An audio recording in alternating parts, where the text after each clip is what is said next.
Very much. All right, let's discuss. We have the Republican National Committee's chief strategist and communications director, Mr. Sean Spicer. Good to have you on the show, morning. as always. Let's start with Trump's child care proposal. Sure. A quick note, but to put to the side, Trump goes out and says Hillary Clinton has no plan. Untrue. She's had a plan for over a year, but that's politics, okay? He's wrong. We'll put it to the side. The plan itself, not typical GOP thinking on this issue. We had Steve King on.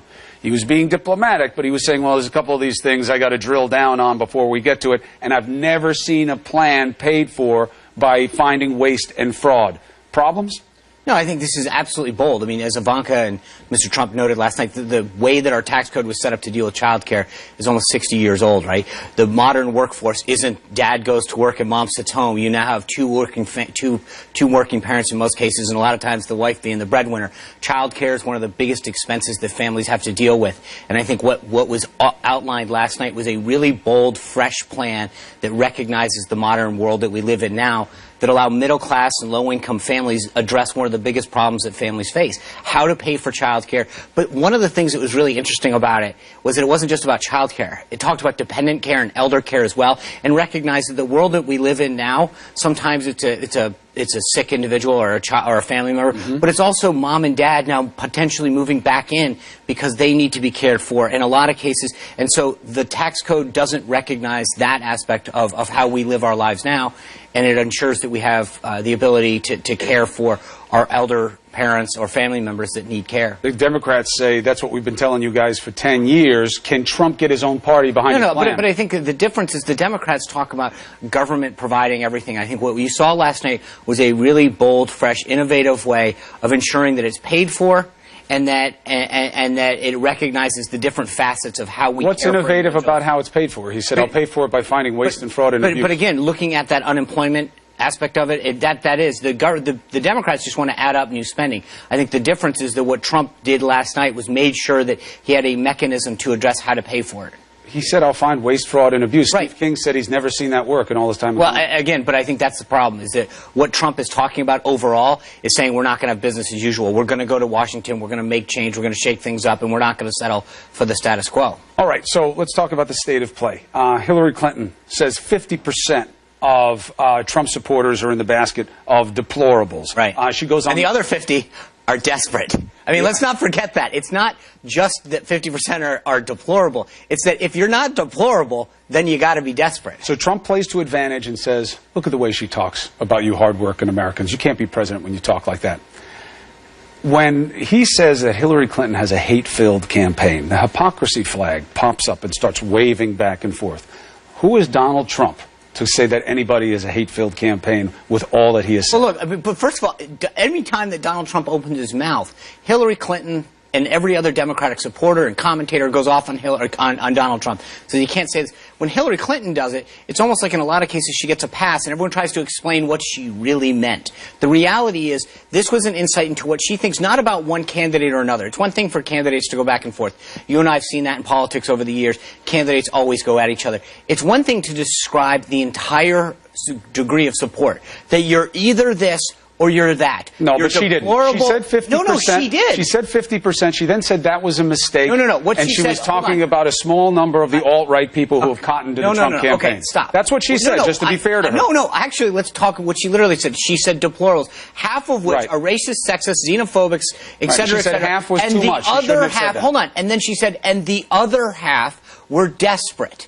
Okay, and then she came back the next day and she says, I regret using the word half when speaking about deplorable, meaning she stands by the fact that a good, majority are still that, but she never addressed the other half. So she never addressed it, saying that the other half are desperate. Understood, and that's a point for criticism for her, but how do you set that up against this? When Mexico sends its people, they're not sending their best. They're bringing drugs. They're bringing crime, they're rapists, and some, I assume, are good people. If you look at his wife, she was standing there. She had nothing to say. Maybe she wasn't allowed to have anything to say. A total and complete shutdown of Muslims entering the United States.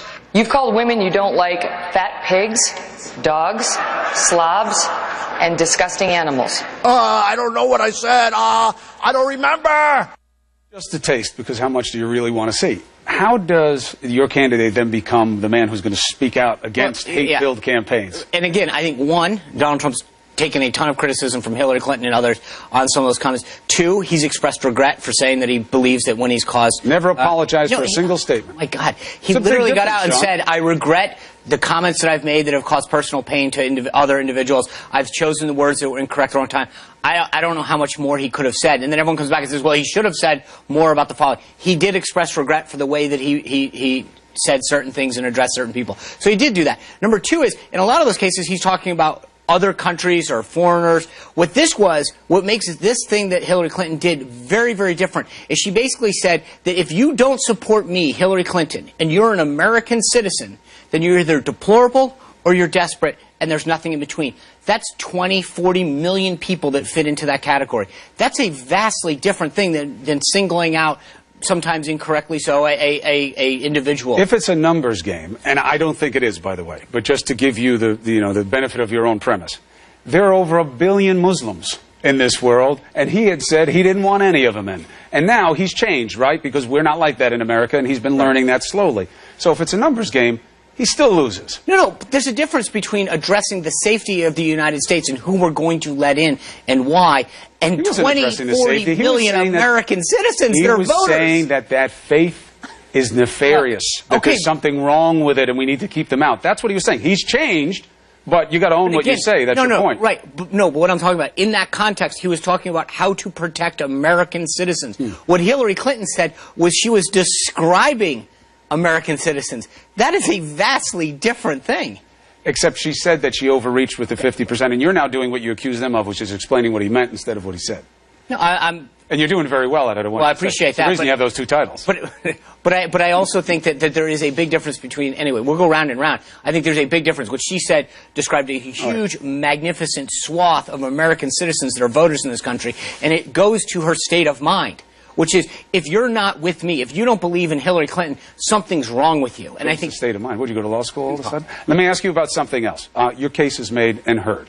By the way, the one thing that I think is really important to know, we've talked about this ad hominem, but Trump is starting, his message continues to catch on. I've talked about it before, that it wasn't just the national polls. We saw an Ohio poll this morning from Bloomberg, up 5. These polls in Florida and Ohio and Nevada and Iowa are starting to mirror the national polls. They're all trending in the direction of Donald Trump. We saw a poll in Maine that he's tied. He continues to press forward. Even in states like Pennsylvania, we were down 10 and 12. We're now down 3 and 4. True, the polls are tightening. All of them. We're seeing a compression. Amazing. I mean, when you see his message, whether it's child care, national security, immigration, it's catching on.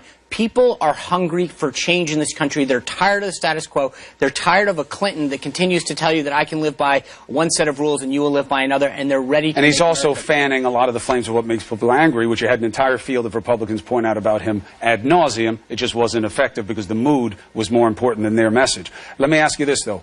To your point, there is a chance that this man will be president of the United States. The polls are contracting. We're seeing that. What do you really know about him? This Newsweek piece, I'm not going to go through it point for point with you, but it is odd that your party's nominee is the first we've ever seen with this kind of business. We've never had a guy with this success in the modern era running for president.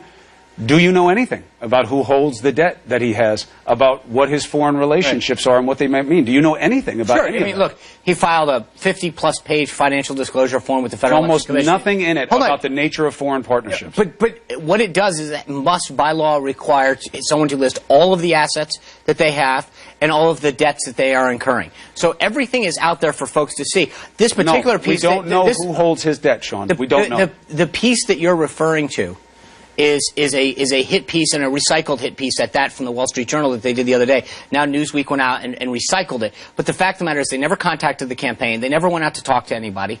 And I think that's part of the problem, is that what we have is a series of hit pieces instead of a substantive discussion as far as what the Trump organization does. I'm asking you what you know. I'm saying I can't have a substantive discussion about something where I don't have any of the facts. Right. And I think, like I said, all of his debts and assets are outlined for anyone to go look at online through the Federal Election Commission. That's not true. Yes, it is. Here's what he did. He put out a list of assets as he wants, unvetted. No, as required by law. As required by law. Right, but it doesn't punish over-reporting. So he listed lots of assets, lots of money, lots of net worth. That's what he wanted to do with that statement. We understand that. We don't know who holds his debt. We don't know who he does business with overseas. We do not know. It's not in that disclosure. I'll bet you lunch on it. People can go and look for themselves. Do you think we should know? I think he is from the number of people that have run for president in terms of elected and unelected, he's probably one of the most scrutinized people in the world when it comes to what's been written about him, who's been interviewed with him, and I think he will continue to have that conversation with America. But it's a private organization. Sure. Only he can release the information. He has released none of it. But that is not. But it's not. He has released what is required by law of every single candidate. And I mean, and I guess there is no candidate like him. Okay, but that's fine. But you can't turn around and say, well, he should be held to a different standard. Why? He's the only one this applies to. But nobody else has. But the law was written. Organization. I'm sorry. The law was written to apply to all candidates. You can't turn around and say, okay, because you have a successful businessman that's not a Washington politician, he should now be held to a different standard. The reality is that he is running because he's a successful businessman. He has met the requirements and the legal obligations of every politician. Those politicians wrote the rules for what you had to disclose. And now what you want to do is say, well, we want to hold him to a different standard. I don't think that's fair. Sean Spicer, appreciate you being on here to make the case, as always. Thank you.